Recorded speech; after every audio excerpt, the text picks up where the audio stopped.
Welcome sa Tinagalog Novela, damang-dama sa sariling wika. Huwag kalimutang mag-like, share, at mag-subscribe para sa mas marami pang kwento. Assistant Yang, sino ang dalawang ito? Naramdaman ni Shuya na parang pamilyar siya kina Luo Zhongyu at Ren Pingwei kanina, pero hindi siya sigurado. Hindi itinatago ni Yang Luo ang kahit ano at ipinakilala sina Luo Zhongyu, Ren Pingwei, at ang iba pa. Nang marinig ang pagpapakilala ni Yang Luo, napahinto si Shuyan sa gulat. Governor Luo, Director Ren, Ginang Luo, Divine Dr. Sun, Diyos ko, pawang mga sikat na tao ito sa Jiang City at maging sa buong Jiangnan Province. Ano ba itong nangyayari? Bakit kaya ang Assistant Yang ay kasama nila at napakalapit nila sa isa't isa? Huminga ng malalim si Shuyan at dali-daling yumuko. Governor Luo, Director Ren, Ginang Luo, Divine Dr. Sun, magandang araw po. Waving his hand, sabi ni Ren Pingwei, ayos lang, hindi na kailangang bumili ng dahong pao. Dalhin niyo kami para tingnan. Opo, tumango si Shuyan at sumakay sa elevator papuntang ika-28 palapag kasama sina Yang Luo at iba pa. Pagdating nila sa opisina sa ika-28 palapag, nagulat ang mga miyembro ng inspection team na nag-check ng impormasyon. Lahat ng miyembro ng team ay tumayo at magalang na bumati kina Luo Zhongyu at Ren Pingwei. Malamig ang tingin ni Ren Pingwei sa mga miyembro ng team at hindi nagsalita. Sumunod na siya kay Shuyan papunta sa opisina ng presidente. Pagdating sa pintuan ng opisina, kumatok si Shuyan. Pumasok po kayo. Narinig ang boses ni Su Qingmei. Binuksan ni Shuyan ang pinto at pumasok. Tumingin si Wang Zhongbiao kay Shuyan at nakunat ang noo, Assistant Shu, hindi ba inutusan ka ni Presidente Su na bumili ng dahong pao? Nasaan ang dahong pao? Nalilito rin si Su Qingmei. Ano ba itong nangyayari? Baka hindi niya nagawang bilhin ito. Pero pagkatapos ng tanong ni Wang Zhongbiao, isang malalim na boses ang sumagot. Wang Zhongbiao, gusto mo pa rin bang uminom ng dahong pao?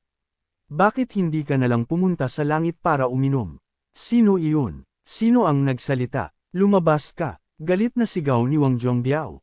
Bago pa siya makahinto, pumasok si Ren Pingwei sa opisina. Nang makita si Ren Pingwei, nanginginig si Wang Zhongbiao. Bigla siyang tumayo. Presidente, bakit nandito po kayo? Nanginginig ang katawan ni Wang Zhongbiao at pawisan ng malamig ang noo. Hindi niya inaasahan na darating ang kanyang amo. Little Wang, mali ang ginagawa mo. Paano ka pwedeng makipagtagal sa ibang kumpanya ng isang buong araw?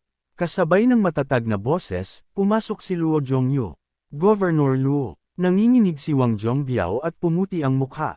Dumating rin sina Yang Luo, Sun Boren, at Zhang Shukan. Mabilis na tumayo si Su Qingmei at binati sila. Governor Luo, Director Ren, bakit po kayo nandito? Sabi ni Ren Pingwei, Miss Su, sinabi ni Divine Dr. Yang na nais niyang yayain kayong kumain, kaya gusto naming sumama at tingnan. Hindi namin inasahan na ganito ang aming madadaanan. President Su, patawarin niyo po ako. Hindi ko na ipamahala ng mabuti ang aking mga tauhan kaya naantala ang trabaho niyo. Sabi ni Su Qingmei, Director Ren, sobra po kayo mag-isip. Tumingin si Ren Pingwei kay Wang Zhongbiao ng malamig at sinabi, Wang Zhongbiao, gusto mo pa bang uminom ng dahong pao? Kailangan mo ba na bilhan kita? Pinahid ni Wang Zhongbiao ang malamig na pawis sa noo at paulit-ulit na umiling, hindi ko na po gusto uminom. Sabi ni Ren Pingwei ng mabigat, ang Huami Biomedical ay matagal nang kilalang kumpanya sa Jiang City. Hindi kailanman nagkaroon ng problema sa kanilang mga accounts. Bakit mo kailangang dalhin ng iba dito para mag-check ngayon? Ako ba ang nag-utos sa'yo na mag-check?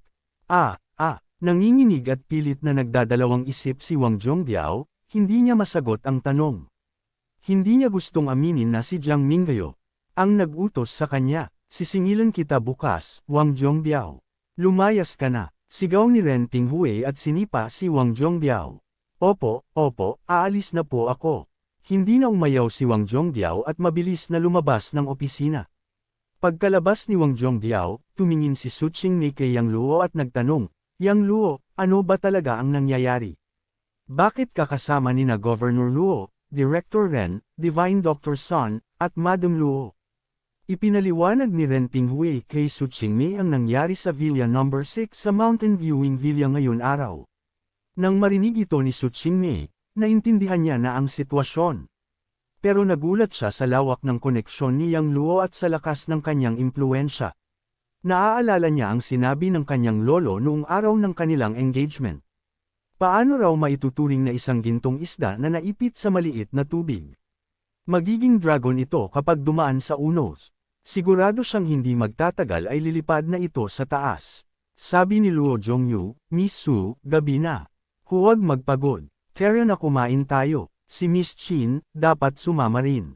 Opo, tumanggo sina Su Qingmei at Qin Yimo. Umalis sina Yang Luo at mga kasama sa kumpanya at naghanap ng restaurant. Pagkatapos kumain, lagpas 9:00 na ng gabi. Sinundo ni na Governor Luo at Director Ren ng kanilang tsuper. Inikat ni Yang Luo ang kanyang enerhiya para maalis ang lasing sa katawan at nagmaneho pauwi sina Su Qingmei, Qin Yimo, at Wu Yu. Dahil uminom si Su Qingmei, namula ang kanyang mukha. Sa ilaw ng neon, mukhang napakaganda niya. Humiga siya sa upuan at tumingin kay Yang Luo. Yang Luo, salamat sa pagdala mo kina Governor Luo at iba pa para tulungan ako ngayon araw. Kung hindi, nakakainis si Wang Zhongbiao buong araw. Medyo nalalasing siya at malambing ang boses, na nakapagpatingin kay Yang Luo. Sabi ni Yang Luo, Qingmei, sana sinabi mo agad sa akin para nakatulong ako agad. Hindi ka sana naiinis buong araw. Tumulo si Su Qingmei at nagkunwaring pikan, ayokong maabala ka sa lahat. Habang nagsasalita, umungol siya at sinabi, Yang Luo, sa tingin mo ba ako ay inutil? Palagi akong kailangan ng tulong mo. Ikaw ang tumulong na mabawi ang utang ni Presidente Lee. Ikaw ang tumulong na maayos ang kolaborasyon kay Presidente Kai. Ikaw din ang nagpasaya kay Presidente Shen.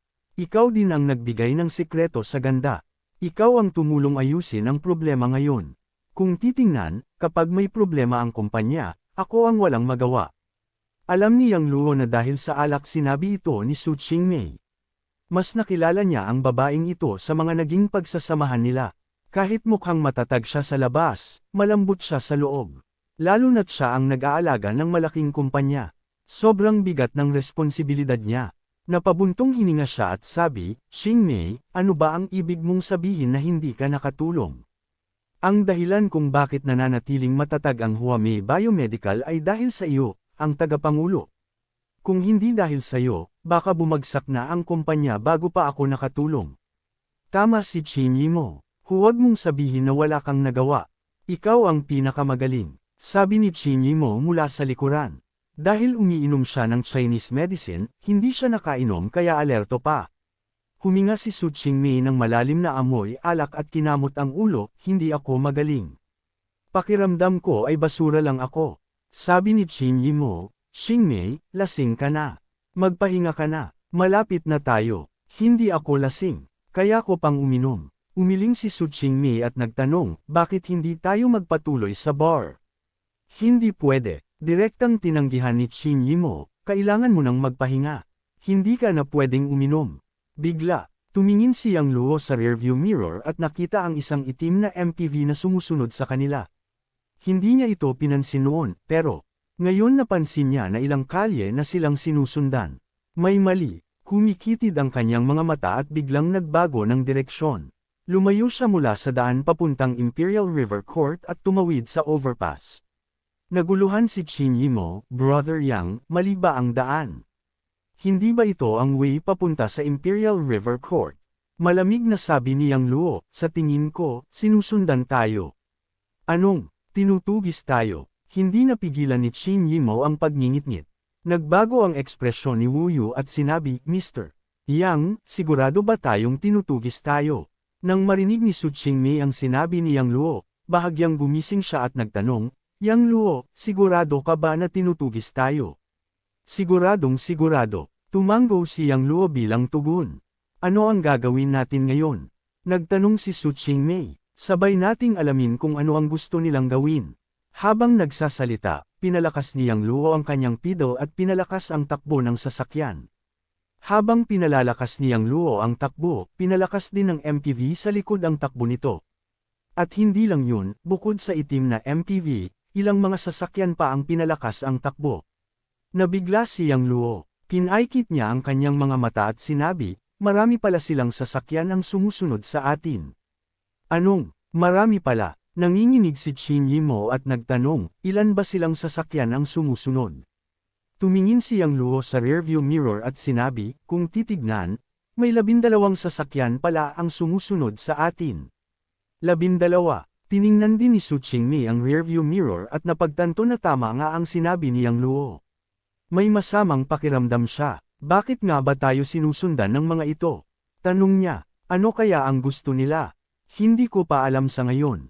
Umiling si Yang Luo bago niya sila pinakalma, huwag kayong mag-alala. Kapag nandito ako, walang mangyayari. Huminga ng malalim sina Su Qingmei, Qin Yimo, at Wu Yu at sinubukan nilang manahimik. Yang Luo, saan mo patutungo ang sasakyan ngayon? Nagtanong si Su Qingmei. Sasakay tayo papuntang labas ng lungsod.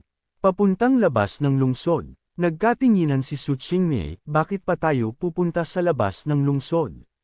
Walang naninirahan roon. Paano kung may gawin silang masama sa atin? Pinaliwanag ni Yang Luo, kung hindi tayo pupunta sa isang lugar na walang tao, hindi lalabas ang mga kalalakihan na yan. Kung may problema, hindi tayo pwedeng tumakbo palayo. Mas mabuting alamin na lang kung ano ang nangyayari. Dapat ba tayong tumawag ng pulis? Dahil sinasabi nilang sinusundan tayo ng hayagang mga ito, sa tingin ko wala masyadong saysay ang pagtawag ng pulis. Hayaan mo na lang. Huwag kayong mag-alala, ako na ang bahala. Hindi nagtagal, bumaba si Yang Luo ng viaduct. Ngunit pagkapababa ng viaduct, napansin niyang maraming sasakyan ang dumadaan mula sa ibang kalsada at nagtatagpo sa likod ng 12 sasakyan. Ngayon, mahigit 50 sasakyan na ang sumusunod kay Yang Luo at sa iba. Lalong kinabahan sina Su Qingmei, Qin Yimo, at Wu Yu. Hindi pa sila nakaranas ng ganito. Maipagmamalaki na nilang hindi sila natakot ng sobra. Magaling, talagang maganda. Interesado akong makita ang mga plano ninyong yan. Bahagyang nakangiti si Yang Luo na may bahid ng lamig sa kanyang mukha. Pagkatapos, pinalakas niya ang takbo ng sasakyan papuntang labas ng lungsod. Sa oras na ito, si Yang Luo ang nangunguna habang mahigit 50 sasakyan ang sumusunod sa kanya. Dahil dito, maraming nagtataka sa mga dumadaan. Akala ng mga tao, may ginagawang pelikula kaya kumuha sila ng kanilang mga telepono para kunan ng video at larawan. Pagkalipas ng mahigit 1 oras, nilayo na ni Yang Luo ang sasakyan mula sa lungsod at papasok na siya sa labas ng lungsod. Mas kakaunti na ang sasakyan roon, at walang tao sa loob ng 10 milya. Pagkatapos ng ilang sandali, ipinaroda ni Yang Luo ang sasakyan sa tapat ng isang abandonadong pabrika sa gilid ng kalsada sa labas ng lungsod. Dumating din ang mahigit 50 sasakyan at huminto sa malapit. Pinailawan ng mga headlights mula sa mga sasakyan ang abandonadong pabrika. Lubos ng gising si Su Qingmei. Kinakabahan siya ng husto. Nanginginig at pawisan din sina Qin Yimo at Wu Yu. Sinabi ni Yang Luo, Qingmei, Momo, Assistant Wu, isara ninyo ang mga bintana at pinto ng sasakyan. Huwag kayong bababa kahit ano pa ang mangyari. Paano ikaw? Nagmadali si Su Qingmei na magtanong. Ako, pupunta akong kausapin sila. Pagkatapos, binuksan ni Yang Luo ang pinto ng sasakyan at bumaba. Dumaan siya sa harap ng sasakyan ng kalmado at malakas na sinabi, sinusundan ninyo ako buong gabi. Hindi ba kayo bababa? Matapos ang ilang sandali, bumukas ang mga pinto ng mga sasakyan at bumaba ang mga tao. Nasa unahan ang 5 lalaki, ang 5 Heavenly Kings ng Eastern Alliance, sina Gao Xinho, Zheng Yunsheng, Wang Jingkun, Li Dongqing, at Qiao Zudong. Nakipaglaban na si Yang Luo sa 5 ito kaya kilala niya sila. May 21 pang lalaki at babae ang sumunod sa 5 ito. Sa likuran naman nila ay mahigit 200 na lalaki na nakasuot ng itim, gray, purple, at blue na uniforme. Bahagyang ginamit ni Yang Luo ang kanyang senses at nagulat siya. Hindi niya inasahan na ang mahigit 200 na ito ay mga martial warriors. Kahit ang antas nila ay mula early stage hanggang perfected acquired realm, sila ay tunay na mga martial warriors. Ang presensya ng mahigit 200 martial warriors ay napakalakas na parang sinipsip nila ang hangin sa paligid. Sa loob ng sasakyan, nanginginig si Su Qingmei, Qin Yimo, at Wu Yu. Mga ordinaryong tao lang sila kaya hindi pa sila nakakita ng ganito. Ngunit hindi naapektuhan si Yang Luo. Nakapako siya sa lugar na kalmado ang mukha. Hindi nagtagal, huminto sina Gao Xinho at ang iba 10 metro mula kay Yang Luo. Pinagsaluhan ni Gao Xinho ang kanyang mga kamay at ngumiti, "Bata, ang tapang mo. Alam mong sinusundan ka namin pero pinili mo pa ring pumunta sa lugar na kakaunti ang tao. Kung hindi ako pumunta sa lugar na kakaunti ang tao, paano kayo lalabas?" Ngumiti si Yang Luo ng bahagya, "Sabihin ninyo sa akin, ano ba talaga ang gusto ninyo?" Nakatitig ng mabuti si Gao Xinho kay Yang Luo at may nanginginig na tinig, "Bata, hindi na ako magpapaligoy-ligoy. Isa lang ang layunin namin ngayong gabi, at iyon ay patayin ka." Hinulaan na ito ni Yang Luo kaya hindi siya nagulat. Nagtawanan siya, "Akala ninyo na kaya ninyong patayin ako sa dami ng tao ninyo. Bata, huwag kang mayabang. Huwag mo kaming maliitin dahil lang sa medyo malakas ang lakas mo." Malakas na sumigaw si Xing Yunsheng, "Narito lahat ng mga elite mula sa 4 na Chambers of Commerce ngayong gabi. Narito ang 5 Heavenly Kings ng Eastern Alliance, ang 6 na Vajras ng South Heaven Chamber of Commerce, ang 7 Poison Flowers ng West Wind Chamber of Commerce, at ang 8 Tiger Generals ng Rising North. Kahit gaano ka man kalakas, wala kang magagawa sa dami naming ito. Ang kamatayan ang iyong huling patutunguhan ngayong gabi. 5 Heavenly Kings, 6 na Vajras, 7 Poison Flowers, 8 Tiger Generals, sok-sok, ang lakas ng pangalan nila." Ngumiti si Yang Luo at inikat ang mga kilay, "Hindi ko lang alam kung kasing lakas ba talaga nila ang pangalan nila. Tigilan mo na yang kalokohan mo, bata. Atake na tayo." Nainip si Li Dongxing. Ipinakita ni Yang Luo ang pakiramdam ng pagiging sobrang kalmado. Ang tingin niya sa kanila ay puno ng paghamak kaya hindi maganda ang pakiramdam nila. Tumango si Gao Xinho at nagbigay ng utos, "Mga kapatid, umatake." Sa utos na ito, sabay-sabay na umatake ang 200 elite, dala ang malakas na hangin, na parang mga lobo at tigre na sumusugod kay Yang Luo. Dapat tandaan na ang 200 na elite ay mga martial warriors at hindi mga ordinaryong tao. Bawat isa ay kayang lumaban ng mag-isa laban sa grupo. Ngayon, pinagsama-sama ang lakas ng 200 martial warriors. Ito ay nakakatakot na nagpapayanig sa abandonadong pabrika. Nang makita ang 200 martial warriors na umaatake ng agresibo, sina Su Qingmei, Qin Yimo, at Wu Yu na nasa sasakyan sa likod ay pinisil ang kanilang mga bibig sa takot. Kaya ba ni Yang Luo na harapin ng mag-isa ang napakaraming tao? Nanginginig ang tatlo at pumuti ang kanilang mga mukha. Labis silang nag-aalala para sa kanya. Ngunit sa sandaling umatake ang 200 martial warriors. KRRT. Lumakad si Yang Luo ng isang hakbang, at nabasag ang lupa. Bigla, hu, hu, hu, hu. Isang nakakatakot na presyon at aura ang kumalat na parang malakas na hangin na humaplo sa paligid.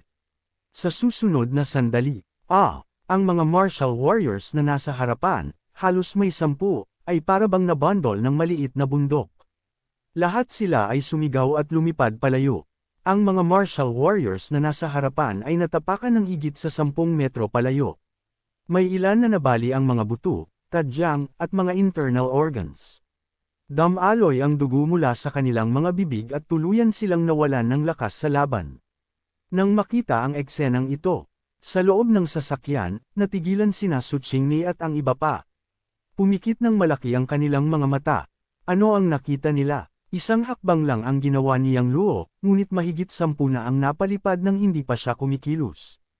Parang isang immortal na galing ang lakas. Hindi katakatakang napakalma ni Yang Luo simula pa nang sundan siya. Lumalabas na talagang wala siyang takot. Hindi lang sina Su Qingmei at ang iba, pati si Gao Xinho at ang mga pangunahing tao ng 4 na Chambers of Commerce ay gulat na gulat. Sobrang lakas. Ito ang dalawang salitang sabay na sumagi sa isipan ng lahat. Habang napalipad ang mga martial warriors sa harapan, agad na umatake ang mahigit 10 martial warriors na sabay-sabay na tumama kay Yang Luo. Isang serye ng matinding tunog ng pagsabog ang narinig, parang kulog. Ngunit hindi natakot si Yang Luo. Agad niyang pinahihit ang kanyang kamao at pinagsuntok ang mga martial warriors. Boom! Boom! Boom! Kasabay ng mga pagsabog at mga putol na tunog ng buto, napalipad ang mga martial warriors ng 10-10 ng ilang metro. Nakita ng mga martial warriors na sumusunod na hindi na sila umusad at natakot sandali. Kahit nagsimula pa lang ang laban, maraming martial warriors ang nawalan ng lakas. Hindi ba sobra ang lakas ng batang ito? Natatakot si Gao Zinho kaya sumigaw, bakit kayo humihinto? Atake ng sabay at patayin ang batang ito. Kahit gaano siya kalakas, isa lang naman siya. Hindi ba kayo marami, pero natatakot pa rin kayo? Sabi ni Master Long, kung sino ang makapatay sa batang ito, bibigyan siya ng 10 milyong gantimpala. Sa ilalim ng mabigat na gantimpala, maraming matatapang na tao. Patayin, patayin, patayin. Sumigaw ang mga martial warriors at sumugod kay Yang Luo ng sabay-sabay. Hanap kamatayan kayo, sigaw ni Yang Luo ng malamig, at naglaho siya ng mabilis na parang multo. Sa sumunod na sandali, si Yang Luo ay parang multo, mabilis siyang gumalaw sa gitna ng mga kalaban. Pamapalo siya ng kamay, palad, at kamao. Bang! Bang! Bang! Nagpatuloy ang mga tunog ng pagbangga. Parang mga supot ng buhangin ang mga martial warriors habang sila'y napapalipad. Isa-isa, pati mga sasakyan ay naitabla na may malakas na tunog. Lumipad ang dugo sa hangin, at mga sigaw sa ilalim ng gabi ang nagpapakilabot. Kahit malakas ang mga martial warriors, hindi nila maabot si Yang Luo. Dama-dami ang mga natalo, 30 tao, 50 tao, 80 tao, 100, sa loob lamang ng ilang minuto. Bang! Nang huling martial warrior ay napalipad sa isang sasakyan, napatahimik ang lugar. Lahat ng 200 martial warriors ay nahulog sa lupa ng magulo. Mga sigaw ang naririnig, at pula ng dugo ang mga lupa. Tanging ang 5 Heavenly Kings, 6 Vajra, 7 Poison Flower, at 8 Tiger Generals ang natira. Sa loob ng sasakyan, mga sina Su Qingmei, Xin Yimo, at Wu Yu ay natulala. Parang tumigil ang kanilang mga puso. Ang eksena ay parabang isang pelikula. Hindi nila makalimutan at lubos na ikinagulat. Lumaban si Yang Luo ng mag-isa laban sa 200 katao, at hindi siya ang natalo kundi sila. Kung hindi nila nakita, hindi nila paniwalaan. Nakita nila ang tunay na lakas ni Yang Luo. Paano ito posible? Napipisigaw Zinho at tinignan si Yang Luo ng may takot. Si Wang Jingkun at iba pa ay napatingin kay Yang Luo na may takot rin. Sino ba talaga ang batang ito? Bakit napakalakas niya? Pinalakpakan ni Yang Luo si Gao Zinho at iba pa. Sabi niya ng malamig, sa inyo naman. Nagngalit si Gao Zinho at pinigilan ng takot. Sumigaw siya, atake ng sabay. Sa susunod na sandali, nag-move ng sabay-sabay si Gao Zinho at 26 pang tao at sumugod kay Yang Luo. Alam na kahit ang eksperto sa Connate Realm ay mahihirapang harapin ang atakeng ito. Ngunit hindi natakot si Yang Luo. Nakangiti siyang maliwanag. Kumikilos siya ng mabilis na parang kidlat upang harapin si Gao Zinho at mga kasama. Ang 5 Heavenly Kings, Gao Zinho, Wang Jingkun, Zheng Yunsheng, Li Dongqing, at Qiao Zudong ay sumugod sa unahan. Sabay-sabay silang pumalo at sumipa sa mga sensitibong bahagi ng katawan ni Yang Luo. Hindi nag-atubili si Yang Luo. Itinaas niya ang kanyang kanang braso at nilampas ang isang palma na may gintong liwanag, parang kidlat. Bang! Bang! Bang! Bago pa nakarating ang mga suntok sa kanya, napalipad si Gao Zinho at iba pa. Habang napalipad si Gao Zinho, sumugod ang 7 Poison Flower mula sa likod. Ang 7 babae ay may mga kutsilyo at tiniklap ang mga kamay, para silang magsusuntok kay Yang Luo sa likod. Shi! Shi! Shi! Shi! Tumutusok ang mga kutsilyo sa hangin at ang tunog ay nakasasakit ng tenga. Kung matutusok si Yang Luo, mamamatay siya. Ngunit parang may mata siya sa likod. Nang sumugod ang mga kutsilyo, biglang tumapak siya sa lupa at lumipad pataas. Pagkatapos ay pinaikot niya ang baywang at sinipa sa hangin. Isang pagsabog ang umalingaw sa gabi. Ah! Ah! Ah! Sumigaw ng sakit ang 7 Poison Flower. Nabali ang kanilang mga braso at napalipad ng sabay. Habang napalipad ang 7 Poison Flower, ang 6 Vajra at 8 Tiger Generals ay pinalibutan ang 14 at sumugod kay Yang Luo. Ang ilan ay walang armas, ang iba ay may sandata at sumabog ang lakas sa kanilang mga suntok upang patayin si Yang Luo. Harapin ang 14 na ito, nilabanan ni Yang Luo ang bawat galaw, at patuloy na pamapalo gamit ang kamao at palma. Kahit na may magandang koordinasyon at lakas ang 14, hindi nila napigilan ang atake ni Yang Luo. Sa loob lamang ng 3 minuto, lahat ng 14 ay napalipad at nahulog sa lupa, nawalan ng lakas. Pagkatapos ng 5 Heavenly Kings, 6 Vultures, 7 Poison Flower, at 8 Tiger Generals, si Yang Luo lamang ang natira sa lugar. Ang galing ni Mr. Yang, nabanggit ni Wu Yu nang nanginginig ang boses. Tumingin si Su Qingmei at Qin Yimou sa likod ni Yang Luo, ang kanilang mga magagandang mata ay puno ng pagkagulat. Inakala nila noon na ang 200 kataong ito ngayong gabi ang magiging bangungot ni Yang Luo. Ngunit ngayon, naintindihan nila na si Yang Luo ang bangungot ng 200 kataong iyon. Kahit si Su Qingmei ay hindi. Alam na may unti-unting bumukas na puwang sa kanyang pusong pinigilan. Si Qin Yimou ay lihim ding naaakit. Pakiramdam niya, maaaring talagang nahulog ang loob niya kay Yang Luo. Ang lalaking ito ay may pambihirang galing sa medisina at natatanging husay sa martial arts. Paano hindi siya maa-attract? Nang iniisip ni Su Qingmei at ng iba na tapos na ang laban, tumingin si Yang Luo sa itim na Mercedes-Benz sa likod at malamig na sinabi, tigil na ang panunood. Lumabas ka, naramdaman na niya ito kanina. Bukod sa 200 tao, may mas malakas pang aura na nakatago sa kanila.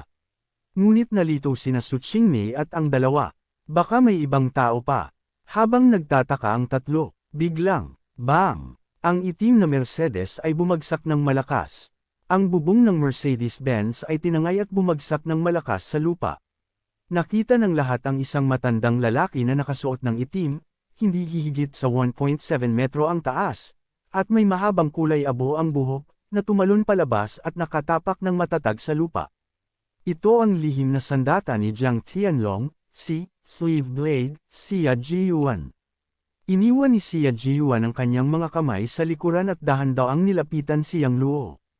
Nang maging 10 metro siya mula kay Yang Luo, huminto siya. Elder Xia, malakas ang batang ito. Mag-ingat ka, napapahingang sabi ni Gao Xinho. Malakas, mapanuyang tawa ni Xia Jiyuan. Kahit gaano siya kalakas, hindi siya hihigit sa akin. Tinitigan ni Xia Jiyuan si Yang Luo at sinabi ng walang emosyon, batang lalaki, may kakayahan ka nga. Hindi natalo ng mahigit 200 tao. Tinitigan ni Yang Luo si Xia Jiyuan at sinabi, mga basura lang yang mga yan sa akin. Kahit gaano karaming basura, basura pa rin yan, di ba?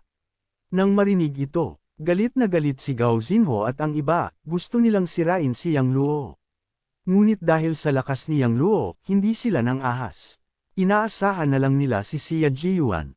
Arogante ka talaga, pero kahit gaano ka mang-aral, ako lang ang dapat mong sundin. Galit na galit si Xia Jiyuan at malakas na sinabi, batang lalaki, bibigyan kita ng pagkakataon na magpakamatay bilang paghingi ng tawad. Magpakamatay bilang paghingi ng tawad. Bakit ko gagawin yun? Tiningnan ni Yang Luo si Xia Jiyuan na para bang isang hanggal, dahil matanda ka. Maliit ka, o bobo, pesting tao. Sumabog ang galit ni Xia Jiyuan.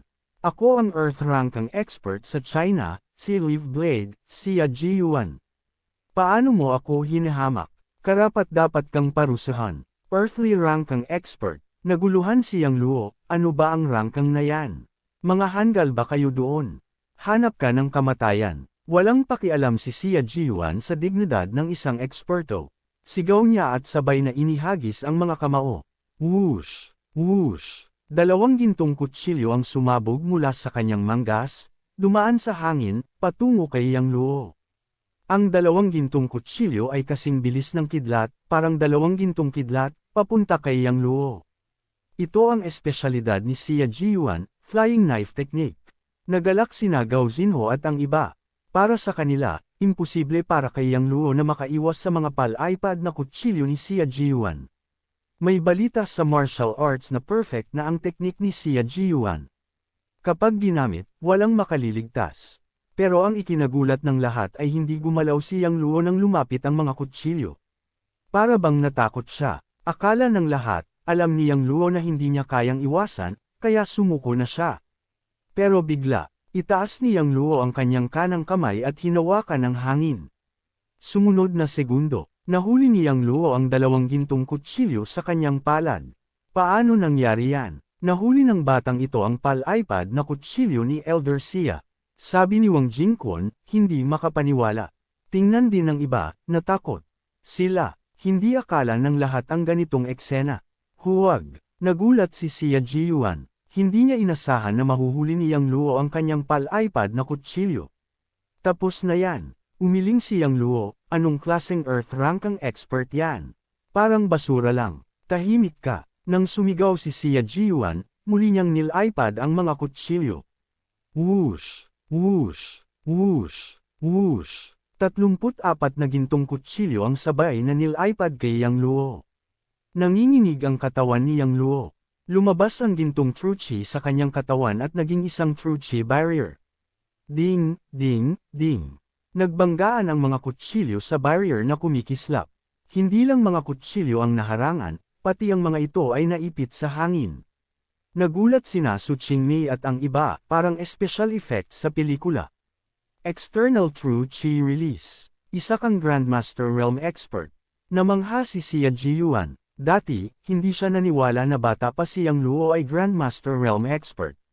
Ngunit ngayon, wala siyang mapagsidlan kundi paniwalaan ito. Bilang batang Grandmaster Realm Expert, kakaunti lang ang bilang. Ngumiti si Yang Luo at sinabi, luma ka na, yan ang mali sa paggamit ng pal-iPad na kutsilyo. Tuturuan kita. Gamit ang True Chi, iniilaw niya ang kanang kamay. Ang dalawang gintong kutsilyo sa kanyang kamay ay sabay na inilipad. Ang 34 na kutsilyo na naipit ay biglang bumaling sa direksyon at nil-iPad kay Sia Jiyuan. 36 na pal-iPad na kutsilyo ang tinatamaan ang mga mahahalagang punto sa katawan ni Sia Jiyuan. Nang hihina si Sia Jiyuan, tumitig siya at gumawa ng silver gray true chi wall. Dong, dong, dong. Tumama ang mga kutsilyo sa pader, naglalabas ng malalakas na tunog. Ngumiti siya ng masama, batang lalaki, pareho tayong Grandmaster Realm Expert. Ngunit ako ay nasa intermediate stage. Hindi mo mapapasaok ang depensa ko. Talaga, nagkunot ang mata ni Yang Luo at muli siyang kumilos. Bang! Bumagsak ang chi wall ni Sia Jiyuan. Matapos sirain ang air wall, ang 36 na gintong punyal ay patuloy na tumutugis kay Sia Jiyuan ng walang hadlang. Imposible! Imposible ito! Sigaw ni Sia Jiyuan na gulat at patuloy na umiwas, nais iwasan ang mga atake ng 36 na gintong punyal. Ngunit, kahit saan siya magtago, ang 36 na lumilipad na punyal ay parang mga bulate sa kanyang mga buto, hindi mapaghihiwalay. Hindi napansin ni Sia Jiyuan at naputol ang kanyang braso. Damaloy ang dugo. ARRGHH. Bago siya makariyak, naputol din ang kanyang hita, at sumabog ang dugo. Sa sandaling iyon, si Sia Jiyuan ay takot at umiwas ng umiwas, ngunit dumarami ang mga sugat sa kanyang katawan. Sobrang sakit na paulit-ulit siyang sumigaw. Nawalan na ng pag-asa sina Gao Xinho at iba pa. Si Sia Jiyuan ay isang eksperto sa Earth Rankang, isang Grandmaster Realm Expert. Ngunit ngayon, nasa ganitong kaina ang kanyang kalagayan at wala ng lakas na makipaglaban. Posible bang ang batang ito ay talagang mas malakas kaysa kay Sia Jiyuan? Kung ganoon, bakit wala ang pangalan ng batang ito sa Earth Rankang ng China? Lalabanan kita hanggang kamatayan, sigaw ni Sia Jiyuan at ginamit ang True Chi sa kanyang katawan. Nagtipon ito sa kanyang mga kamay at patuloy na sumipa. Hlang, hlang, hlang. Naipaputok ni Sia Jiyuan ang mga gintong punyal isa-isa, na nagpapalabas ng tunog ng nagbabanggang metal. Pagkatapos may putok ang mga gintong punyal, biglang umatake si Sia Jiyuan mismo kay Yang Luo. Sa sandaling ito, galit na si Sia Jiyuan. Mabilis siyang sumugod. Sa bawat hakbang niya, nababasag ang lupa. Sobrang nakakatakot. Sa isang iglap, nakagawa na si Sia Jiyuan ng daan-daan na metro at tumalon ng mataas. Pinasok niya ang True Chi sa kanyang kanang palad at mabilis na ginawang isang malakas na palaso ang paghampas. Kay Yang Luo, napapalibutan ang kanyang palad ng pilak na kulay abo na True Chi, na para bang isang kutsilyo na dumudurog kay Yang Luo. Ngunit hindi natakot si Yang Luo. Ginamit din niya ang True Chi at itinaas ang kanyang kanang kamay. Nilikha niya ang isang palasong palad upang harapin ang atake. Bang! Nagbanggaan ang dalawang palad na parang dalawang tibak, nagbuga ng mga apoy at nagliliyab. Akala ni Xia Jiyuan na mapuputol niya ang kamay ni Yang Luo. Ngunit ang bumagsak sa kanya ay ang palad ni Yang Luo ay parang di masira at walang pinsala sa kanya ang buong lakas na atake. Og! Kasabay ng malakas na sigaw ng sakit, nasira ang true chi sa palad ni Xia Jiyuan. Naputol ang laman at buto sa kanyang palad, at sumabog ang dugo. Bigla ring sumipa ng malakas si Yang Luo. Bang! Napatalsik si Xia Jiyuan. Nabali ang mga tadyang niya at ang kanyang dibdib ay gumuhong. Bumagsak siya ng mabigat ng higit sa 10 metro. Uge! Bumukas ang kanyang bibig at lumabas ang malaking bungkos ng dugo. Ngunit hindi si Yang Luo nagpakita ng awa. Sa halip, ginalaw niya ang kamay.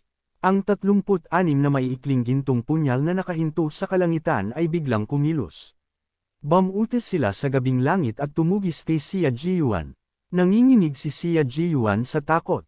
Sumigaw siya ng takot, "Bata, hindi mo ako pwedeng patayin. Kung patayin mo ako, hindi ka palalampasan ng kapatid ko. Ang kapatid ko ay isang eksperto na nasa ika-8 pwesto ng Earth Ranking.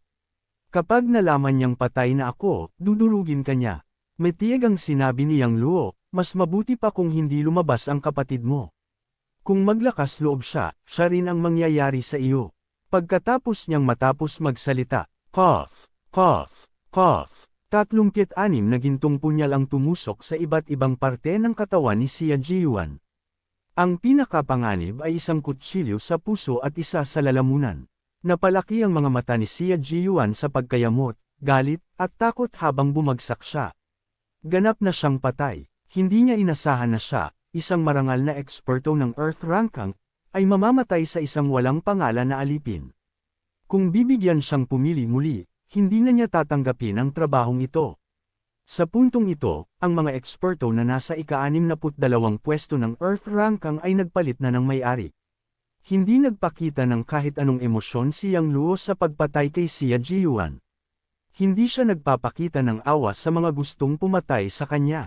Ngunit ang dahilan kung bakit hindi niya pinatay sina Gao Xinhuo at iba pa ay para bigyan sila ng huling pagkakataon na magtrabaho sa kanya sa Jiang City sa hinaharap.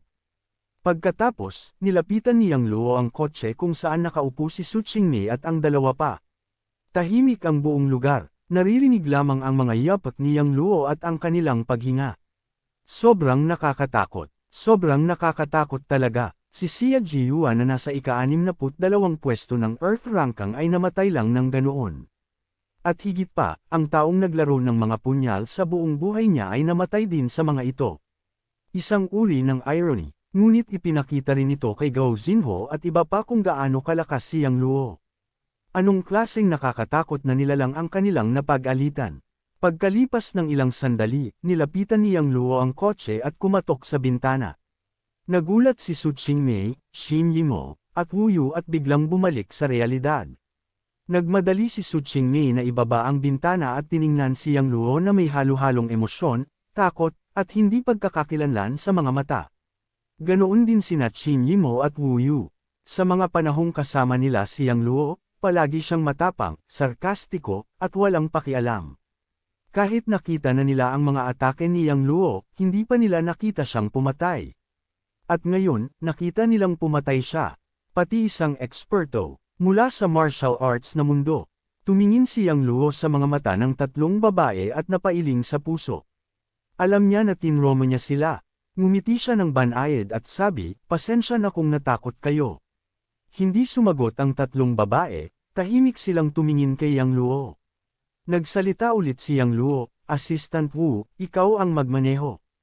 Umuwi na tayo." "Opo, Ginoong Yang." Sumagot si Wu Yu at lumipat sa driver's seat. "Tapos, paano ka naman?" Tinanong ni Su Qingmei. Sabi ni Yang Luo, "May aayusin pa ako.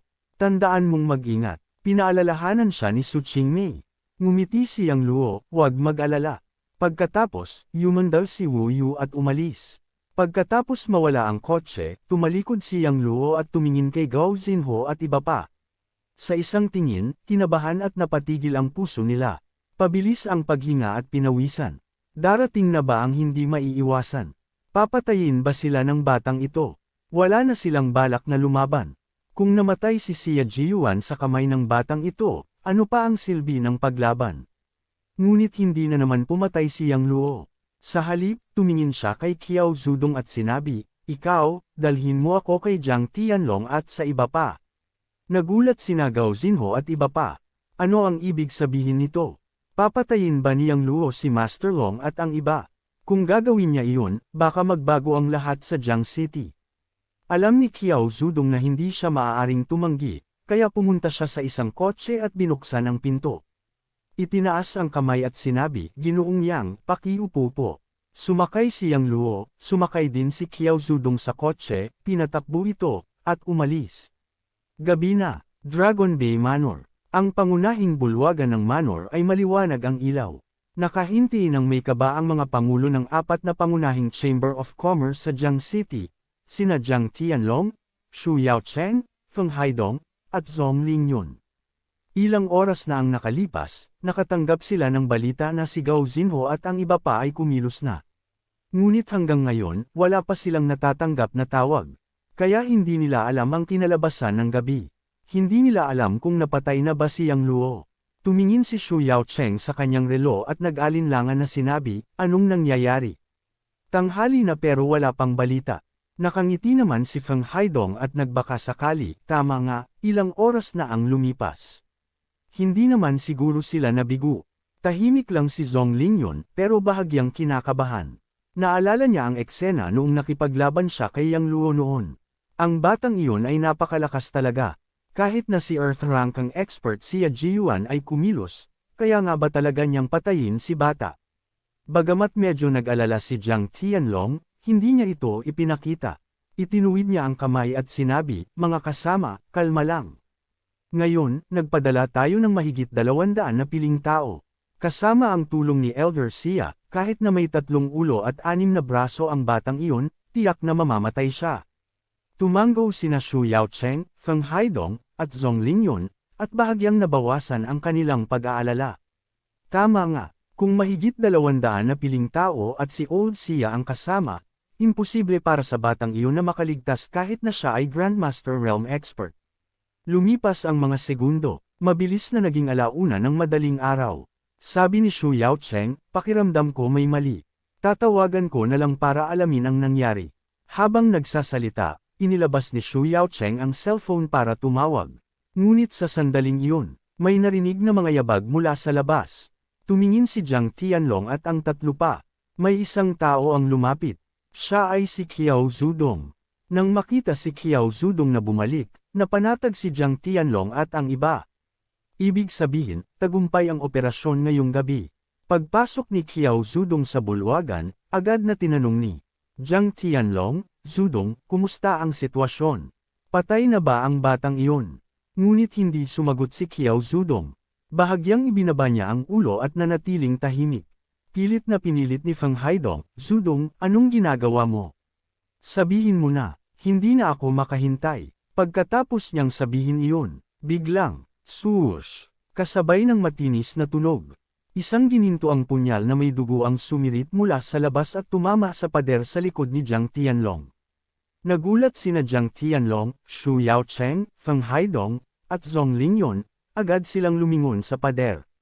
Napatingin sila ng husto sa dagwang gininto ang punyal.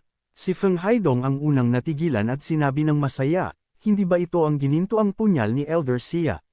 Posibleng napatay na ba ng batang iyon si Elder Xia? Bumalik na ba si Elder Xia?" Tumanggo rin si Xu Yaocheng ng masaya at sinabi, "Ang punyal na ito ang simbolo ni Elder Xia. Siguradong bumalik na siya, huwag kayong mag-isip ng malalim. Hindi na makakabalik ang matanda." Biglang may marinig na matapang na boses mula sa labas. Nang marinig ang pamilyar na boses, nanginag ang mga pangulo at sabay-sabay silang tumingin sa labas. Isang payat at matangkad na anino ang dumaan sa dilim at dahan-daang lumapit. Pagpasok ng aninong iyon sa bulwagan, kumurap ang mga mata ni Jiang Tianlong at iba pa at namaga ang kanilang katawan. Halata ang pagkadismaya at hindi makapaniwala. Ang taong pumasok sa bulwagan ay walang iba kundi si Yang Luo. "Bakit, hindi ka papatay?" Ungol ni Feng Haidong na namumutla ang mukha. Akala nyo ba patatawarin ko kayo gamit lang ang mahigit 200 kalat na yan at ang matandang kalat na iyon? Napaka-inosente nyo naman, nang isisiyang Luo at sinabi, siya namang matandang tinatawag nyo na siya Jiyuan, pinatay ko na siya. Hindi pwede. Umakyat sa ulo ni Jiang Tianlong, si Elder Siya ay isang Earth rank ang expert. Nasa intermediate stage na siya ng Grandmaster Realm. Paano mo siya mapapatay? Tumingin si Zhong Lingyon kay Qiao Zudong at napapanginig ang boses, Zudong. Patay na ba talaga si Elder Siya? Tumango si Qiao Zudong. Sa isang iglap, tahimik na tahimik ang buong bulwagan, halatang napakakumpiyansa.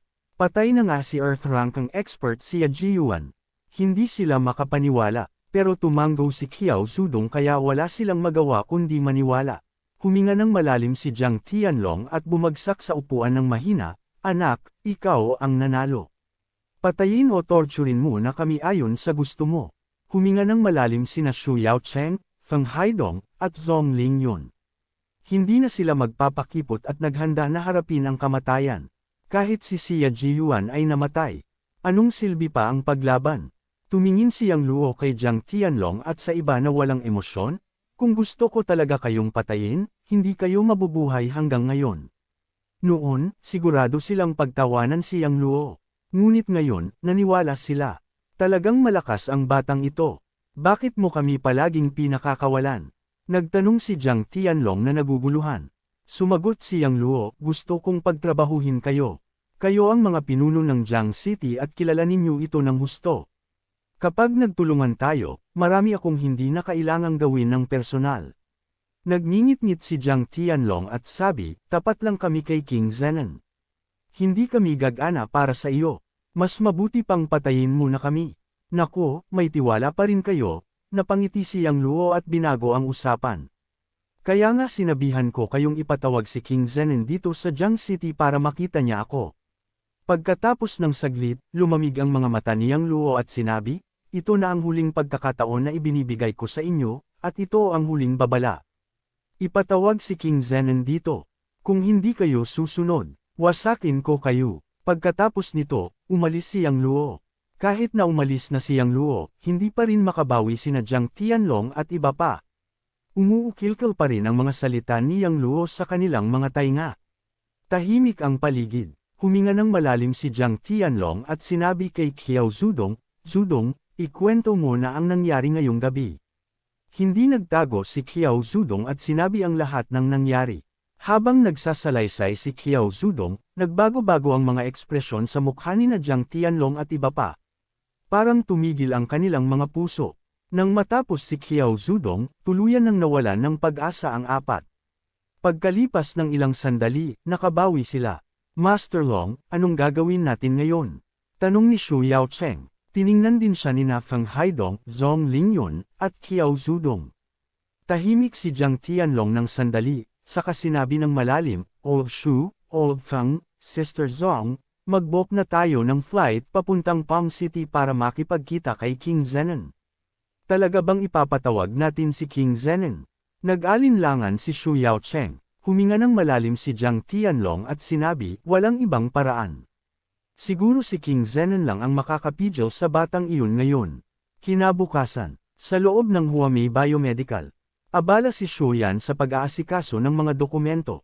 Samantala, nakaupo siyang Luo sa kanyang upuan at nakapikit, nagkukultiba. Nalaman niya kagabi na mayroon palang isang rangkang list na katulad ng Earth rangkang sa mundo ng Chinese martial arts. Kahit na si Siya Jiyuan ay medyo inutil, hindi ibig sabihin na lahat ng martial artist sa Earth rangkang ay walang kwenta. Siguradong may mga tunay na eksperto na nakatago, kaya plano niyang pagbutihin ang kanyang cultivation at lakas upang maging mas malakas. Kapag naging sapat na ang lakas niya, hindi na siya matatakot sa kahit anong eksperto. Pero sa sandaling ito, talk, talk, talk, may kumatok sa pinto. Nagising siyang Luo mula sa kanyang cultivation. Pakiusap, pumasok. Sagot ni Xu Yan. Binuksan ang pinto at isang babaeng empleyado ang nagmadaling pumasok. Nagtaka si Xu Yan, Ate Wang, bakit ka nagmamadali? May nangyari ba? Tumingin si Ate Wang kay Yang Luo at sinabi, Assistant Yang, may isang matandang lalaki sa labas. Medyo agresibo siya at gusto kanyang hamunin. Dali, tingnan mo siya. Matandang lalaki. Haamon sa akin. Nagulat si Yang Luo. Oo, sabi niya gusto kanyang hamunin at sinabi niyang agad kang lumabas para makipagkita sa kanya.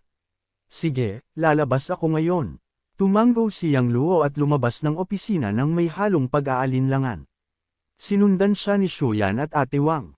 Pagdating sa opisina, nakita nilang maraming empleyado ang nagtipon-tipon sa paligid ng isang matanda, nagbulungan-bulungan. Hindi man matangkad, suot ng matanda ang mahabang berdeng robe at may maikling kulay abo-puting buhok. Nakasuot siya ng itim na tela na sapatos, at medyo may lumang estilo. Pero kahit matanda na siya, makinis ang mukha at buhay na buhay ang mga mata. Mukhang masigla. Tiningnan ng matanda ang mga tao sa paligid at malakas na sinabi, nasaan ang batang si Yang Luo? Bakit hindi siya lumabas? Natatakot ba siya sa akin? Huwag kang mag-alala, nandito na ako. Sumagot si Yang Luo at lumapit ng malakas ang loob. Tiningnan siya ng matanda at napanganga. Halatang naguguluhan, ikaw ba si Yang Luo? Oo, tumanggo si Yang Luo. Paano ka maaaring ganito kabata? Nagtaka ang matanda, may iba pa bang si Yang Luo dito sa kumpanya niyo? Wala, ako lang. Yumuko si Yang Luo at nagtanong, matandang Ginoo, sino po kayo? Itaas ng matanda ang baba at buong pride na sabi, ang apelyido ko ay Han, pangalan ko ay Shouli. Isa ako sa 4 na Divine Doctors ng Jiang City, ang Bone Setting King. Nang marinig ito, nagulantang ang lahat. Aba, si Divine Doctor Han ang Bone Setting King. Sikat siya sa Jiang City.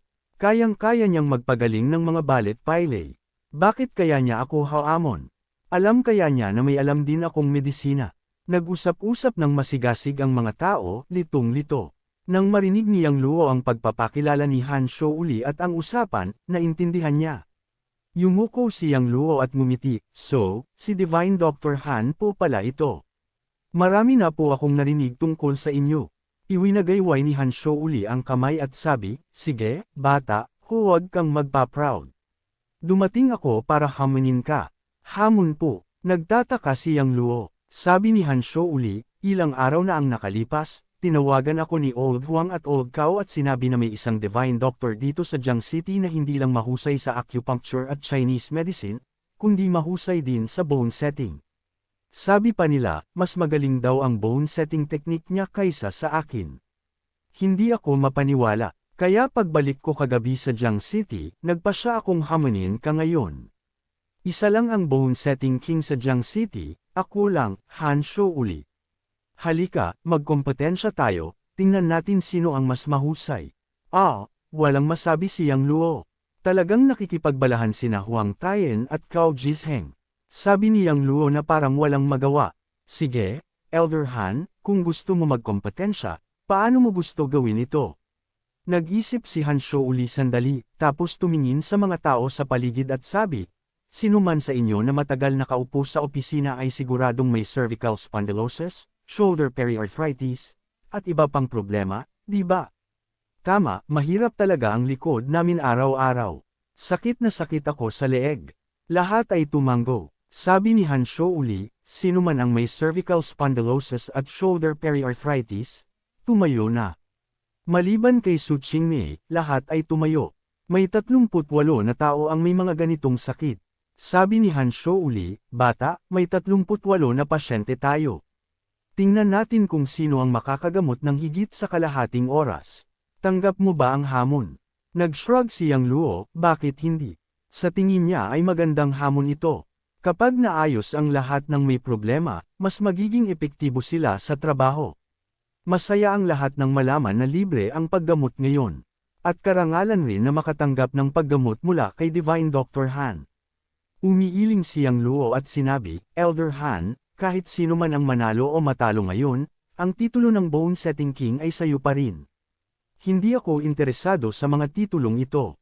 Nakakatuwa ka, bata. Lumabas ang paghanga sa mga mata ni Han Shouli habang sinabing, bata, kahit hindi mo alintana, basta ako ang matalo, ang titulo ng Bone Setting King ay sayo. Bukod pa rito, sa kompetisyon mamaya, gagamitin natin ang totoong lakas. Hindi tayo pwedeng magpakaawa, kung hindi, magiging boring ang kompetisyon. Sige, tumanggo si Yang Luo bilang pagsang-ayon. Ngumiti si Su Qingmei at sinabi, ako ang magbibilang ng oras para sa inyo. Walang panganib sa kompetisyon na ito. Isa itong benepisyo para sa mga empleyado kaya natuwa siya. Pagkatapos ay inilabas ni Su Qingmei ang kanyang cellphone at binuksan ang timer. Pagkaayos ng oras, sumigaw si Su Qingmei, nagsisimula na ang countdown. Pagkasabi niya ng mga salita, lumapit si Han Shou uli sa isang lalaki na may salamin at tinanong, saan ka masakit? Medyo natuwa ang lalaki at sinabi, Divine Dr. Han, medyo masakit ang leeg ko. Tumango si Han Shou uli at sinabi, umupo ka muna. Tumango ang lalaki at umupo sa upuan. Pagkatapos, inilabas ni Han Shou uli ang kanyang mga kamay at pinindot ang leeg ng lalaki gamit ang natatangi niyang teknik, ang 18 yin yang hands. Natutunan ni Han Shou uli ang teknik na ito mula sa isang sinaunang aklat. Matapos ang maraming taon ng pagsasanay, naperpekto na niya ito. Hindi agad nagsimula si Yang Luo na gamutin ang lalaki. Sa halip, pinanood niya nang may kuryosidad si Han Shou uli habang ginagamit nito ang 18 yin yang hands. Sa puntong ito, ginamit ni Han Shou uli ang unang 12 kamay ng 18 hands ng yin at yang. Ang 12 kamay na ito ay hawak, kuha, dulo, taas, tulak, kunin, pindot, hawak, ituro, tulak, palawakin, at pindot. Kahit hindi maintindihan ng mga tao sa paligid, naramdaman pa rin nila ang kakaibang bisa nito kaya paulit-ulit silang namangha. Tumango si Yang Luo, tunay nga na may kakayahan ang matandang ito. Crack, crack, crack. Habang ginagawa ni Han Shou uli ang teknik sa buto, naririnig ang pagaspas ng mga buto na parang sumasakit ang mga ngipin. Hindi pa lumilipas ang ilang minuto. Umakyat si Han Shou uli ng kamay at sinabi, sige, tumayo ka at ay ehersisyo ang leeg mo. Yan lang ba? Medyo nagduda ang lalaki. Tumayo siya at inunat ang leeg. Biglang lumitaw sa kanyang mukha ang nakakatuwang ekspresyon, hindi na masakit. Wala nang sakit sa leeg ko. Parang ganap na akong gumaling. Grabe, tunay na isang divine doctor siya. Ilang pindot lang ay gumaling na. Kung nandito si Divine Dr. Han, parang lahat ng problema namin ay mawawala. Tuwa ang lahat ng naroon. Tumingin si Yang Luo kay Han Shou uli at sinabi, Elder Han, makapangyarihan nga ang 18 yin yang hands na ginamit mo. Pero kung mapapalakas pa natin ang lakas ng teknik at mabawasan ang pagitan ng bawat galaw, mas magiging mahusay ito. Pagkatapos ng sandali, muling nagtanong si Yang Luo, 6 na galaw pa ba ang kulang mo sa 18 yin yang hands? Kilala mo ba ang 18 hands ng yin at yang?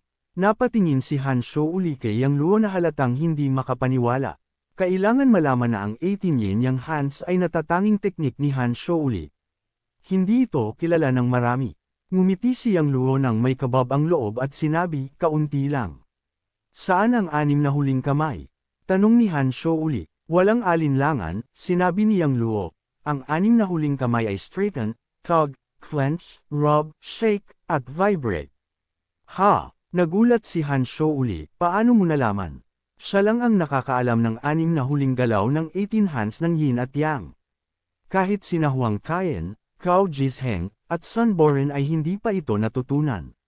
Dinukot ni Yang Luo ang kanyang ilong at sinabi, Elder Han, hindi lang ko nalalaman, kundi kumpleto ko rin ang 18 hands ng yin at yang. Nakasulat ito ng buo sa Immortal Doctor Classics at matagal ko na itong natutunan.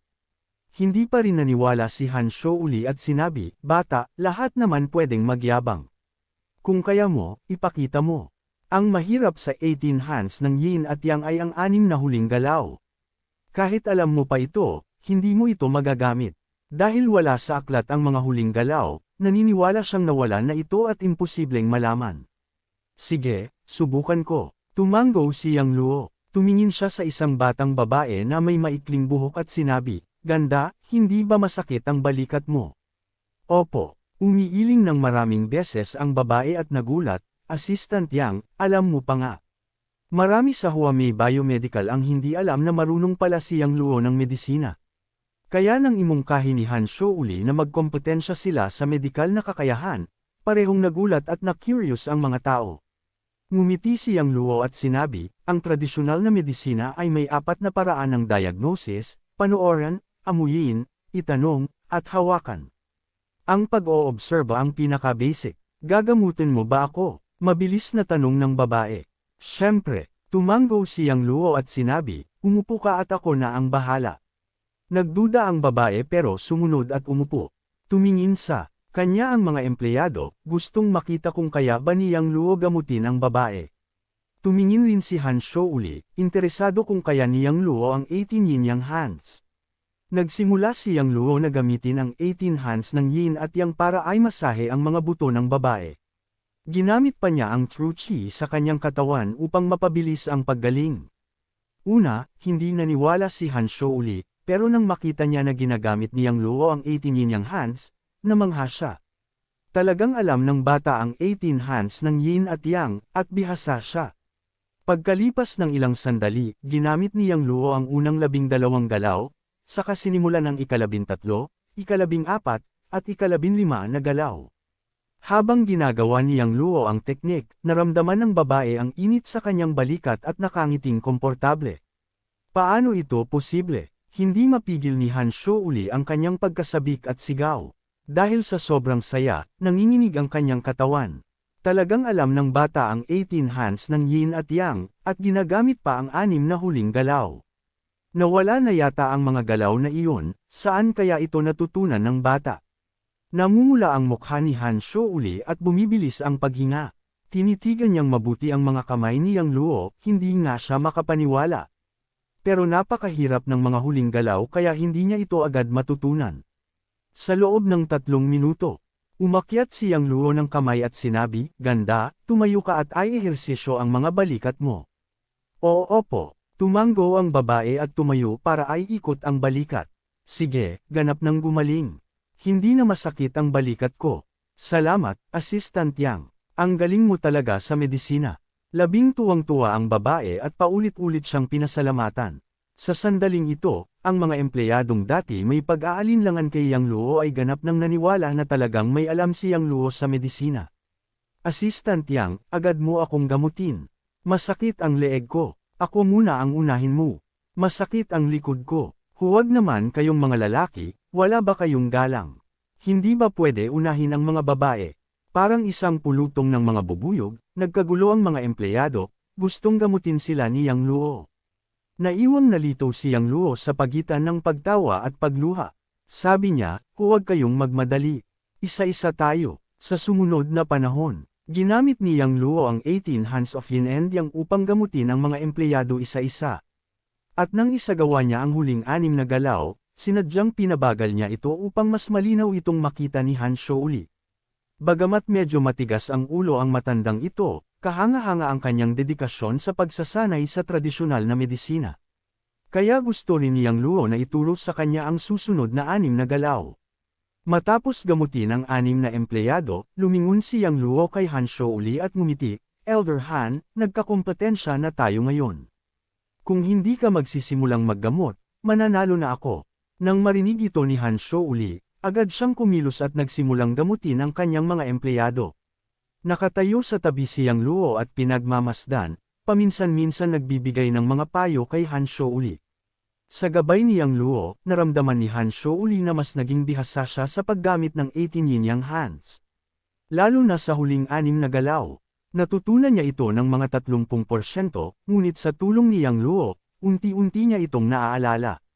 Malaki rin ang pagbabago sa kalooban ni Han Shou uli. Noong una, hindi siya naniwala na marunong si Yang Luo sa bone setting, ngunit ngayon, buong-buo na ang kanyang paniniwala. At naramdaman niya na mas malakas si Yang Luo kaysa sa kanya sa larangang iyon. Ngayon, wala nang alinlangan si Han Shou uli kay Yang Luo. Tanging paggalang na lang ang nadarama niya. Matapos gamutin ni Han Shou uli ang 6 na empleyado, sinimulan naman ni Yang Luo gamutin ang natitira. Lumipas ang mga segundo, isa-isa, tuluyan nang gumaling ang mga empleyado. Nang sabay nilang magamot ang huling empleyado, sumigaw si Su Qingmei, "Tapos na ang oras." Ngumiti si Su Qingmei at sinabi, "Yang Luo, Old Han, nagkwenta ako kanina. Sa loob ng kalahating oras, tig-90 na tao ang ginamo ninyong dalawa. Ibig sabihin, tabla kayo sa kompetisyong ito. Miss Su, huwag niyo po akong tuksuhin." Iwinagayway ni Han Shou uli ang kanyang kamay, "Talo na ako sa kompetisyon na ito." Sinabi ni Su Qingmei sa kakaibang tono, Old Han, hindi ka talo. Kapareho ng bilang ng mga taong ginamo mo kay Yang Luo. Ang talo ay talo. Ako, si Han Shou uli, hindi sumusuko. Umiiling si Han Shou uli, kanina, matapos magamot ni Mr. Yang ang 6 na tao, sinadyang huminto siya at hinintay ako. Nagsimula lamang siyang magpatuloy nang makahabol ako. Talagang natalo na ako noon pa man. Pagkatapos ng sandali, nagpatuloy si Han Shou uli, hindi lang si Mr.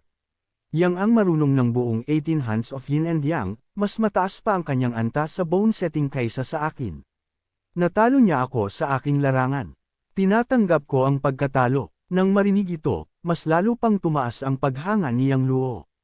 Niyuko ng malalim si Han Shou uli kay Yang Luo at sinabi, Mr. Yang, salamat sa pagtuturo sa akin ng huling 6 na galaw ng 18 hands of yin and yang. Kung hindi dahil sa gabay mo, baka hindi ko kailanman matutunan ang huling 6 na galaw. Ngayon, nauunawaan ko na kung bakit handang kilalanin ka bilang kanilang maestro nina Old Huang at Old Cao. Ang iyong galing sa medisina ay nasa rurok na, hindi namin kayang tumbasan. Ngumiti ng bahagya si Yang Luo at sinabi, Elder Han, masyado kang mabait. Malawak at malalim ang medisina ng China. Sa larangan ng Chinese medicine, nagsisimula pa lang ako. Kung nagsisimula ka pa lang, kami naman ang mga matatanda, hindi man lang nagsisimula. Tumawa si Han Shou uli at yumuko muli kay Yang Luo, Mr. Yang, gusto kitang kilalanin bilang aking maestro at ipagpatuloy ang pag-aaral ng bone setting. Sana tanggapin mo akong disipulo mo. Nang marinig ito, lahat ay namangha at nakanganga. Naku po, ang Divine Dr. Han, gusto ngang kilalanin si Assistant Yang bilang kanyang maestro. Alam niyo ba na si Mr. Yang ay isang hinahangaan ng mga malalaking tao sa Jiang City. Ngayon, willing na rin siyang maging maestro ni Assistant Yang.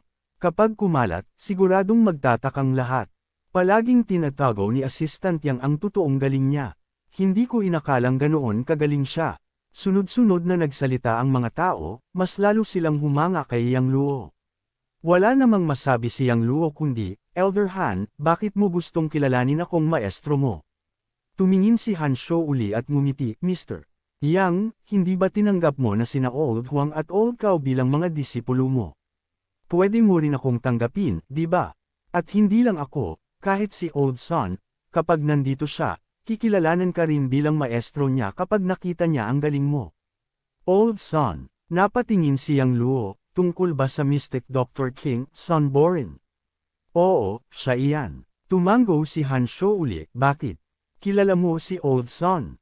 Natawa si Yang Luo, 2 araw na ang nakalipas, gusto rin ni Elder Son na kilalanin ako bilang maestro niya. Pumayag ka ba? Mabilis na tanong ni Han Shou uli. Hindi pa. Umiling si Yang Luo. Mabuti naman, mabuti. Pinadyak ni Han Shou uli ang dibdib niya at sabi, kung tinanggap mo muna si Old Son, ako sana ang pang-4. Hindi ko talaga gusto na matalo kina Old Huang at Old Cao. Hindi ako papayag na matalo rin kay Old Son. Natawa ng bahagya si Yang Luo, Elder Han, hindi ko pa nga tinatanggap ang alok mo, di ba? Ibinangon ni Han Shou uli ang kanyang leeg at sinabi, Mr. Yang, kung ayaw mo, susuportahan kita habang buhay. Napangiti si Yang Luo. Nagsimulang maging bastos na ang matandang ito. Ngumiti si Su Qingmei, Yang Luo, bakit hindi mo tanggapin si Old Master Han? Well, bago pa man makapagsalita si Yang Luo, tumawag ang kanyang telepono. Kinuha niya ito at nakita na tumatawag si Tang Dexon. Sinagot niya, Mr. Yang, abala ka ba ngayon? Pagbukas ng tawag, narinig ang boses ni Tang Dexon. Hindi naman, Director Tang. Ano ang nangyayari? Sagot ni Yang Luo ng simple. Sobrang delikado ang kalagayan ng ilang pasyente ngayon. Gusto kitang makita dito. Nakita ni Yang Luo na hindi madali ang maging honorary vice president. Ginagamit siya bilang dahilan para tawagin anumang oras. Pero dahil tumawag si Tang Dexon, hindi niya maaaring tanggihan, kaya sinabi niya, sige, pupunta ako ngayon. Salamat, Divine Dr. Yang. Nagpasalamat si Tang Dexon at isinara ang tawag. Isinara ni Yang Luo ang telepono at sinabi kay Su Qingmei, President Su, tumawag si Director Tang, may ilang pasyente sa ospital na gustong magpatingin. Pupunta ako doon ngayon. Sige, magmadali ka. Tumango si Su Qingmei. Agad na nagsalita si Han Shouli, Master, sasama ako. Wala siyang pakialam kung papayag si Yang Luo o hindi. Kailangan niya tawagin ang kanyang maestro. Ngumiti si Yang Luo at sinabi, sige, sabay tayo. Okay, masayang tumango si Han Shouli. Pagkatapos, nagmadali silang umalis ng kumpanya. Sumakay sila ng taxi papuntang sentrong ospital. Sa parehong oras, Central Hospital, sa isang malaking ward, 6 na lalaking naka-uniforme, puno ng dugo at may mga sugat, nakahiga sa kama ng ospital. Sina Tang Dexen at ang grupo ng mga doktor ay kasalukuyang sumusuri sa 6 na lalaking ito. Kabilang sa mga doktor ay si Li Haoyang. Matapos ang pagsusuri, sabi ni Li Haoyang, President Tang, wala na silang anumang palatandaan ng buhay. Mas mabuting ipaalam na agad sa pamilya nila para makapaghanda na sila sa libing. Nang marinig ito, ang batang lalaki na nakauniforme at nagbabantay sa kama, na puno rin ng dugo, ay nag-alala at nagsabi, hindi mamamatay sina Officer Lei at ang iba pa. Tingnan niyo sila mabuti at gamutin niyo agad. Nung inag ang noo ni Li Haoyang at sinabi, Sir, naiintindihan namin ang nararamdaman mo, pero wala na silang palatandaan ng buhay. Hindi pwedeng mangyari yan. Naiirita ang batang lalaki. Marahang umiyak at paulit-ulit na sinabing, naging ganito sila dahil gusto nilang hulihin ang mga kriminal. Kailangan nyo silang iligtas. Hindi sila pwedeng mamatay. Nang hina ang loob ni Li Haoyang, Sir, may mga shattered bones sila sa katawan nila. Wala na silang tibok ng puso at hininga. Patay na sila. Kahit ang Diyos, hindi na sila kayang iligtas. Tigilan mo na ang kahibangan. Ano ang sinabi mo? Sumigaw ang batang lalaki at agad inakbayan si Li Haoyang, itinutulak ito sa pader. Ano ang gusto mo? Natatakot si Li Haoyang, nanginginig ang boses. Sabi ng batang lalaki, kung magpapaloko ka pa, papatayin kita. Mr. Wang, huwag kang magpadalos-dalos. Nagmamadaling pumunta si Tang Dexen para pakalmihin siya, nakipag-ugnayan na ako kay Divine Doctor Yang ng Jiang City. Baka kaya nila silang iligtas. Kahit na sinabi niya ito, pakiramdam niya, hindi na talaga maliligtas ang 6 na ito. May 70% shattered fractures sila at wala na talagang buhay. Pero naalala niya ang medical skills ni Yang Luo na kaya raw bumalik sa buhay ang patay, kaya gusto niyang subukan. Dahil dito, pinakawalan ng batang lalaki si Li Haoyang. Tumingin siya kay Tang Dexen, bakit hindi pa dumarating si Divine Doctor Yang? Pumunta na ako para sunduin siya. Hindi na kailangan. Papunta na. Siya. Okay. Tumango ang batang lalaki. Tumingin si Li Haoyang kay Tang Dexen, President Tang, trabaho ito ng ospital natin. Hindi dapat palaging umaasa sa iba. Kung malaman ng mga tao sa Jiang City, baka magtanong sila tungkol sa kakayahan natin. Nawala ang mukha ni Li Haoyang ilang araw na ang nakalipas dahil kay Yang Luo sa Cloud Peak Hotel, kaya galit siya dito. Kung may pagkakataon, gusto niyang makaganti. Nap-icon si Tang Dexen, hindi siya basta ibang tao. Siya ang honorary vice director ng ospital natin. Siyempre, honorary lang siya, hindi tunay na vice director, sagot ni Li Haoyang. At mataas ang sahod niya, pero hindi pumapasok araw-araw. Kung malaman ng mga doktor, ano ang iisipin nila? Tigilan mo na yan. Napaungol si Tang Dexen sa galit. Bagamat honorary lang si Divine Doctor Yang, para sa kanya, siya ang tunay na vice director. At siya ang pumayag na huwag mag-duty araw-araw si Yang Luo. Hindi na nagsalita si Li Haoyang pero hindi pa rin siya naniwala na maliligtas ni Yang Luo ang 6 na ito. Pagkatapos ng 20 minuto, pumasok sina Yang Luo at Han Shouli sa ward. Divine Doctor Yang, dumating ka na. Sigaw ni Tang Dexen. Nakita niyang kasama si Han Shouli at natuwa, Divine Dr. Han, bakit nandito ka? Natutuhan ko lang ang bone setting technique mula sa master ko. Nang malaman niyang kailangan ko dito, sumama siya. Nagulat si Tang Dexen, Divine Dr. Han, disciples mo na si Divine Dr. Yang. Tumango si Han Shouli at may pride, kakadisciple lang ako niya. Matanda ka na, huwag kang padaya. Bigla namang sinabi ni Li Haoyang. Siya ang bagong attending physician namin. Magalang na tinugon ni Tang Dexen, Dr. Li, si taong ito ay isa sa 4 na divine doctor sa Jiang City, ang bone setting king, Han Shouli. Hindi siya padadaye ng kahit sino. Kaya kahit Divine Doctor Han ang master niya, talagang natutunan niya ang galing ni Divine Doctor Yang. Nagulat si Li Haoyang. Narinig na niya ang 4 na Divine Doctors ng Jiang City, pero hindi niya inakala na ito ang isa sa kanila. Pero binababa niya ang Chinese medicine, tingin niya, panlilinlang lang yan. Hindi siya naniniwala. Hindi pinansin ni Tang Dexon si Li Haoyang. Pinakita niya kay Yang Luo ang isang kalalakihan sa kama.